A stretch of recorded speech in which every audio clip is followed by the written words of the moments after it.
Africa and her team, Pastor Delia Albert, partners in the mining industry, Dr. Walter Brown, and technology in particular, and the DNR family.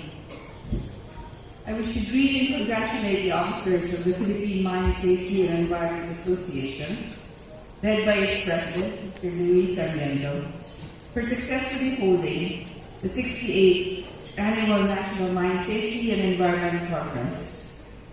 I also wish to acknowledge all the very important partners that we have here in the audience. Thank you very much for your support and for your trust in the department. The mining sector has had its highs and lows. One of the highs in the last decade or so. And while this seesaw nature of the industry is largely driven by world metal prices, it cannot be discounted that policy environments have had significant effects, whether good or bad, on the mining sector. I'm often asked if I am pro or anti-mining. Allow me to answer that categorically. Minerals are part of our daily lives.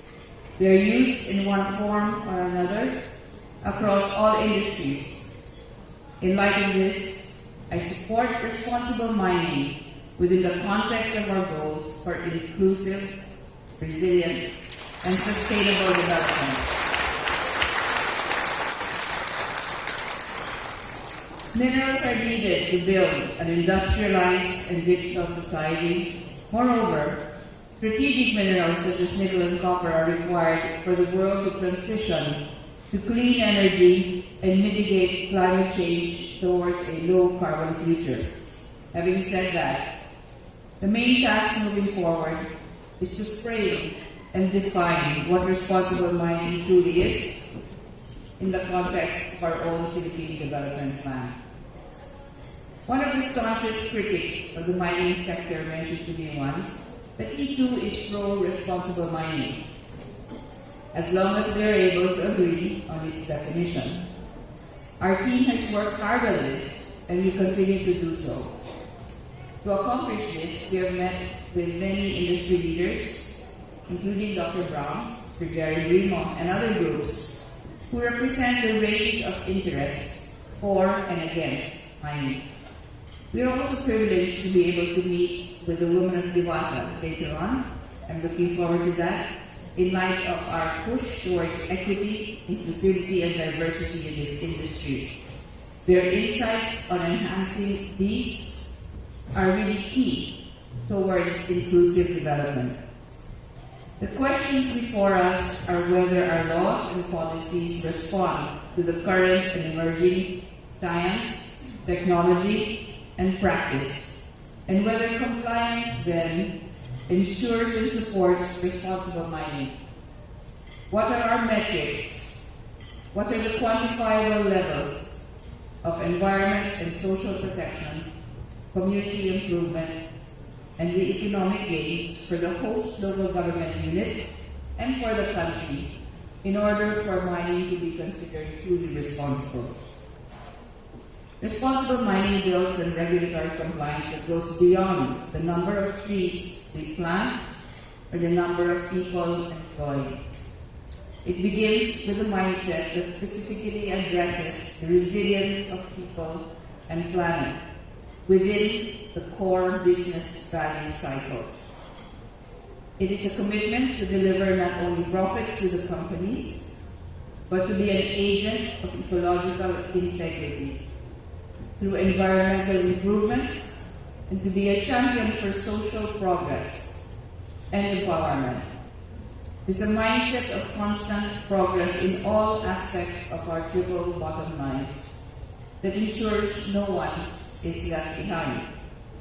It is therefore a challenge to all of us to operate our minds beyond mere compliance in order for the sector to be a critical force, as it should be, for social, environmental, and economic change in our country. The annual Mine Safety and Environment Week embodies ideals as you gather to share best practices and recognize companies that have attained a level of proficiency in environment protection and mine safety, this event also reminds us that we do our best not to win awards, but because we have committed to these principles, these values, as part of our core responsibilities. Connected to this, I wish to specifically cite the Puso Minero campaign, wherein mining companies lend their expertise in search and rescue operations for calamity victims. And this is yet another example of community service which goes beyond legal compliance. As an advocate for climate and disaster resilience, I trust that we will not only continue to respond to emergencies, but invest in climate and disaster preparedness and disaster prevention before the hazards actually strike. Once we understand what we wish to achieve, we hope to be able to simplify our approach to managing resource development, if that is possible.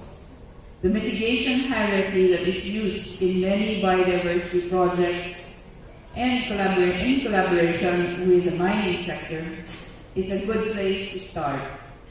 The framework is quite basic, as it starts with avoidance of all possible environmental impacts. If this cannot be done, then the next option would be to minimize these impacts to a negligible level. Again, if that option is not available, jointly, the option is to rehabilitate all the disturbed areas, and finally, for truly unavoidable disruptions, we provide for and invest in offsets or improvements in adjacent high-value ecosystems and areas instead. This is a practice that has begun globally. I hope to be able to engage with you in developing this area. I believe this framework is applicable to mining operations that are successful, and the global examples will show us the way.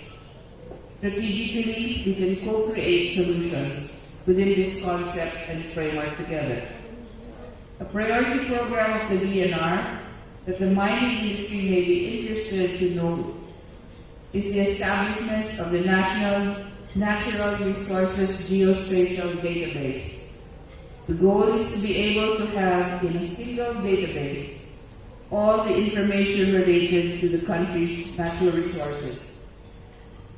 A use case for the mining industry would be in determining which MPSAs are not being utilized, what areas are covered by small-scale mining, which development areas overlap with our critical ecosystems and protected areas, and quantifying the reforestation efforts of mining companies within MPSAs over time. Moreover, the location and characterization of water resources would be important to enhancing water security for our country. This is a perfect example of the old adage, what is not measured cannot be managed, and in addition to that, nor can it be valued, nor can it be treasured. 1 month ago, the DNR held its first multi-stakeholder conference in Manila. Many of you were there. It was designed to be a listening session for the department to know various sectors of society's pain points and recommendations in improving our mandate, our managing of the environment and natural resources, and what it is that we should do moving ahead. This is also what we hope to do for the rest of the afternoon, to be listening to you, starting with short presentations from our esteemed industry practitioners, followed by an open discussion on the most pressing issues surrounding the mining industry. Thank you very much for the kind invitation. I'm honored to be here, and I'm looking forward to a fruitful day of discussion with everyone. Thank you.